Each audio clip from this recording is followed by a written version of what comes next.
ಸೌಭಾಗ್ಯ ಸೌಭಾಗ್ಯ ಅಣ್ಣ ಬಂದೆ. ಏನಣ್ಣ? ನೋಡಮ್ಮ, ನಮ್ಮಂತ ಕಷ್ಟ ಯಾರು ಬೀಣಂತ ನಾವು ಕೊರಗಿ ಸುಣ್ಣಾಗ್ತಿದೀವಮ್ಮ. ಆ ದೇವರು ಕರುಣಾಮಯಿ ನಮ್ಮ ಕೈ ಬಿಟ್ಟಿಲ್ಲಮ್ಮ. ಬೇಡಿದ ಭಕ್ತನ ಬೇಡಿಕೆ ನೀರಿಸೋ ಕಾಮದೇನಮ್ಮ. ಅಣ್ಣ, ನೀನು ಯಾವತ್ತೂ ಇಷ್ಟು ನಗ್ನಗ್ತ ಸಂತೋಷವಾಗಿ ಮಾತಾಡಿದ್ದೆ ನಾನು ನೋಡ್ಲಿಲ್ಲ. ಏನಣ್ಣ ವಿಷಯ? ಇಷ್ಟೊಂದು ಸಂತೋಷವಾಗಿದ್ಯಾ? ಸೌಭಾಗ್ಯ, ನೀ ಸೌಭಾಗ್ಯವತಿಯಾಗಿ, ಅರಿಶಿಣ ಕುಂಕುಮ ಶೋಭಿತಿಯಾಗಿ, ಮಾಂಗಲ್ಯ ಧಾರಣಿಯಾಗಿ ಗಂಡನ ಮನೆಯ ಹೊಸಲು ಮೆಟ್ಟುವ ಹೆಣ್ಣಾಗ್ತಾ ಇದೆಯಮ್ಮ. ಅಂದ್ರೆ ಏನಣ್ಣ, ನನಗೆ ಮದುವೆನಾ? ಹೌದಮ್ಮ, ನಿನ್ನ ಮದುವೆ ನಿಶ್ಚಯನೇ ಮಾಡ್ಕೊಂಡು ಬಂದೆ.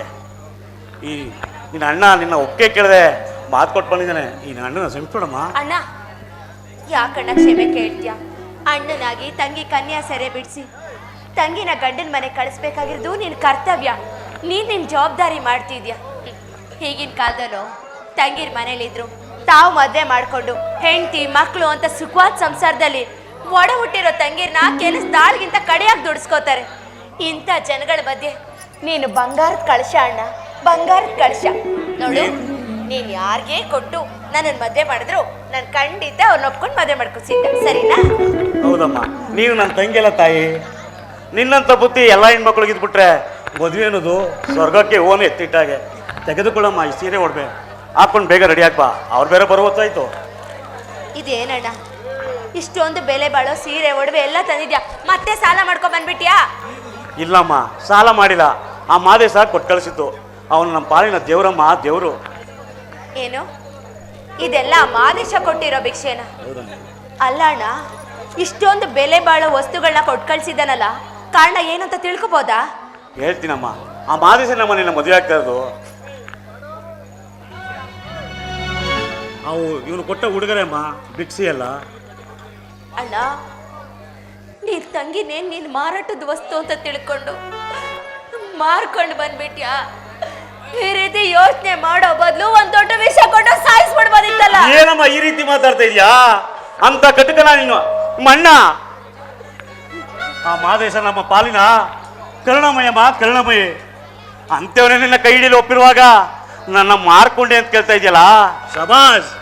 ನಿನ್ನ ನನ್ನ ತಂಗಿಯಾಗಿ ಕೊಡೋದಕ್ಕೆ ನನ್ನ ಜನ್ಮ ಸಾರ್ಥಕ, ಸಾರ್ಥಕ. ಅಯ್ಯೋ ಅಯ್ಯೋ ಅಯ್ಯೋ, ಹಿರಳ ಕಂಡು ಬಾವಿಗೆ ಆಗ್ಲೋಗ್ ಬಿದ್ರಂತೆ.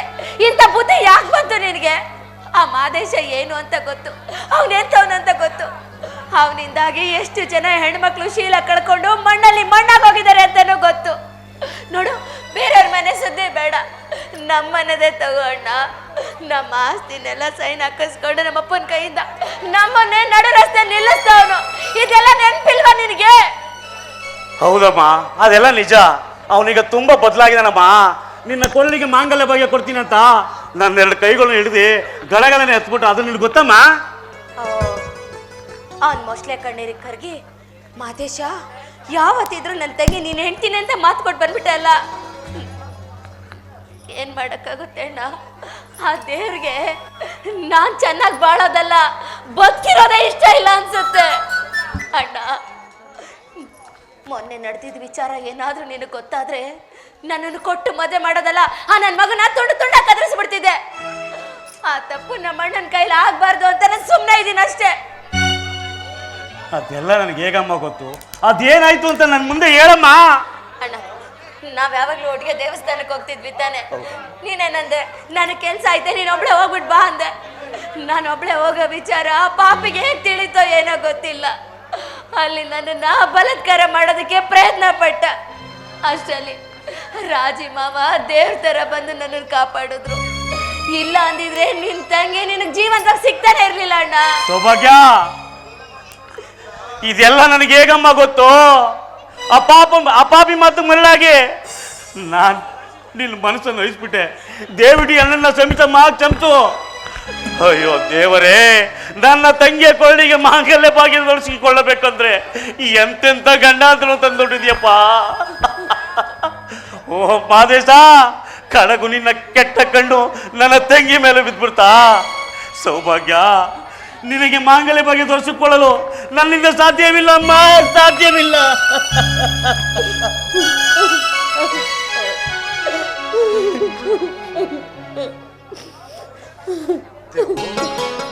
ದೇವು ಸೌಭಾಗ್ಯ,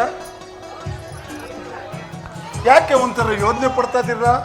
ಮಾನವನಾಗಿ ಹುಟ್ಟಿದ ಮೇಲೆ ಬರುವಂತ ಅಡೆತಡೆಗಳನ್ನ ಧೈರ್ಯವಾಗಿ ಎದುರಿಸ್ಬೇಕು ಕಣೋ, ಧೈರ್ಯವಾಗಿ ಎದುರಿಸ್ಬೇಕು. ಬನ್ನಿ ಬಾವ ಬನ್ನಿ. ನೀವು ಇಲ್ಲಿಗೆ ಬಂದ ಮೇಲೆ ಅಲ್ವಾ ನಮ್ಮ ಜೀವನ ಪಾವನವಾಯಿತು. ನೀವು ಇವರಿಗೆ ಒಂಥರ ದೃಷ್ಟಿ ಪಟ್ಟಿದ್ದಾಗೆ. ನೀವು ನಮ್ಮ ಪಾಲಿನ ದೇವರು ಬಾವ, ದೇವರು.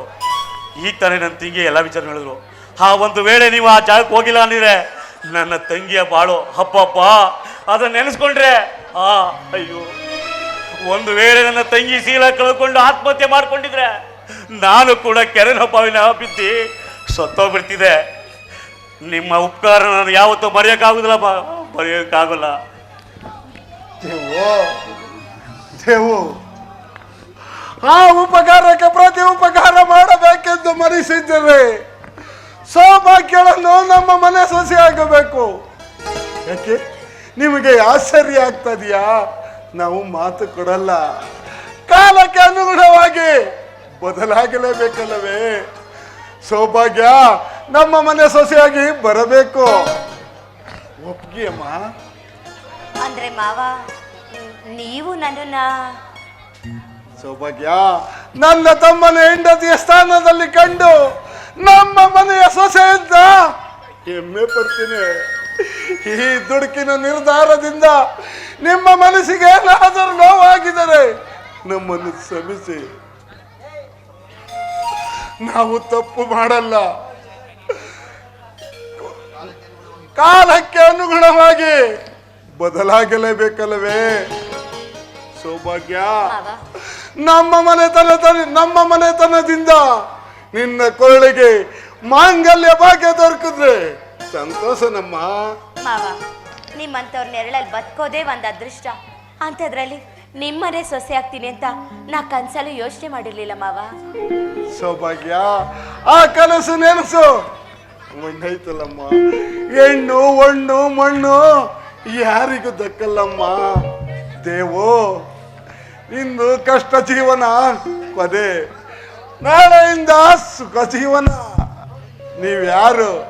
ನಮ್ಮ ತಂದೆಯ ತಂಗಿ ಮಕ್ಕಳು, ಅಂದರೆ ನಮ್ಮ ಸೋದರತೆಯ ಮಕ್ಕಳು. ಒಂದೇ ಚಪ್ಪರದಲ್ಲಿ 2 ಮದುವೆ ಮಾಡಿ ದೇವು, ನಿನಗೂ ನನ್ನ ತಂಗಿ ಮಾಲಿನಿಗೂ ಮದುವೆ ಸಂತೋಷನ? ಏನ್ ಬಾವ ಈ ರೀತಿ ಮಾತಾಡ್ತಿದ್ದೀರಾ? ನಿಮ್ಮ ಮನೆಯ ಮೆಟ್ಟಿಲು ಹತ್ತುವ ಯೋಗ್ಯತೆನೂ ನನಗಿಲ್ಲ, ಅಂತ್ಯದಲ್ಲಿ ನನಗೂ ಮಾಲಿನಿಗೂ ಮದುವೆನಾ? ಸಿರಿತನದಲ್ಲಿ ಬೆಳೆದ ಸಿರಿವಂತಿಕೆಯಲ್ಲಿ ಬೆಳೆದ ಅವಳೆಲ್ಲಿ? ಕಂಡವ್ರ ಹತ್ರ ಕೂಲಿ ಮಾಡ್ಕೊಂಡು ಬದುಕುವ ನಾವೆಲ್ಲಿ? ನೀವು ಹೇಳ್ತಾರೋ ಮಾತನ್ನ ಕೇಳಿದ್ರೆ ಕೈಲಾಗದನೊಬ್ಬ ನಿರುಕಿದ ನಕ್ಷತ್ರಕ್ಕೆ ಕೈ ಹಾಕ್ತಂತೆ. ನೋಡಿ ಬಾವ, ನಿಮ್ಮ ಆಶೀರ್ವಾದ ಬಲದಿಂದ ನನ್ನ ತಂಗಿ ಕೊರಳಿಗೆ ಮಾಂಗಲ್ಯ ಬಗ್ಗೆ ದೊರಕಿದ್ರೆ ಅಷ್ಟೇ ಸಾಕು ಬಾವ, ಅಷ್ಟೇ ಸಾಕು. ಅಂದರೆ ನಿನ್ನ ಮಾತಿನ ಅರ್ಥ ನಿನ್ನ ತಂಗಿಗೆ ಮಾತ್ರ ಮಾಂಗಲ್ಯ ಭಾಗ್ಯ ಬೇಕು, ನನ್ನ ತಂಗಿಗೆ ಬೇಡ ಅಂತೇನೆ ನಿನ್ನ ಮಾತಿನ ಅರ್ಥ? ಹಾಗಲ್ಲ ಬಾವ, ಪಾಪ ಮಾಲಿನಿಗೆ ನನ್ನ ಮದುವೆ ಆಗುವ ಆಸೆ ಐತು ಇಲ್ವೋ? ಯಾಕೆಂದ್ರೆ ಒತ್ತಾಯದ ಮದುವೆಯಲ್ಲಿ ಒತ್ತಾಸೆ ಇರೋಲ್ಲ.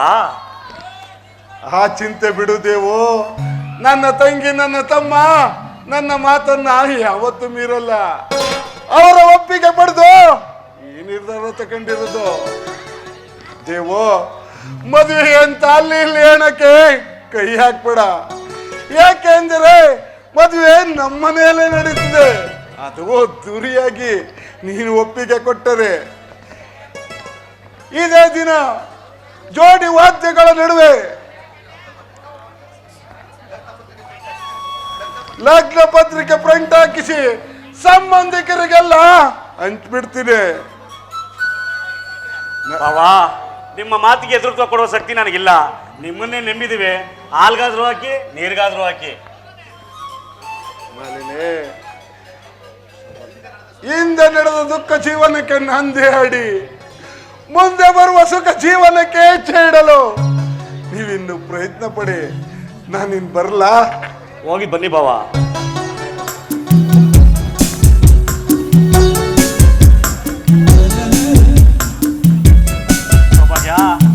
ಇಂಥ ಪುಣ್ಯಾತ್ಮರು ಕೇಳಿಸ್ಕಲ್ವಾ?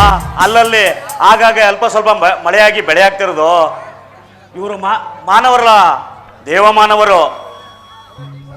ಮಹಾದೇಶ, ನೀನು ಕೊಟ್ಟ ಹಣ ಒಡವೆ ನಿನ್ನ ಮುಖದ ಮೇಲೆ ಬಿಸಾಡಿ ನಾವಿನ್ ಮುಂದೆ ದೊಡ್ಡ ಮನೆಯ ಸಂಬಂಧಿಕರಾಗ್ತಾ ಇದೀವಿ. ಸೌಭಾಗ್ಯ, ನಿನ್ನ ಕೊಳ್ಳಿಗೆ ಮಂಗಲ ಬಗ್ಗೆ ದೊರಕ್ತಾ ಇದೆ, ಖುಷಿನಮ್ಮ? ಅಣ್ಣ, ಇದೆಲ್ಲ ನಮ್ಮ ಪೂರ್ವ ಜನ್ಮದ ಪುಣ್ಯದ ಫಲ ಅನ್ನಿಸ್ತಿದೆ ಅಣ್ಣ. ಇವತ್ತಿಗೆ ನಮ್ಮ ಕಷ್ಟ ಸುಖ ದೂರಾಗಿ ಬದುಕು ಬೆಳಕಾದಷ್ಟೇ ಸಾಕಲ್ಲಮ್ಮ. ನೀನು ನಿಜವಾಗ್ಲೂ ಹೃದಯವಂತ ಅಣ್ಣ, ಹೃದಯವಂತ.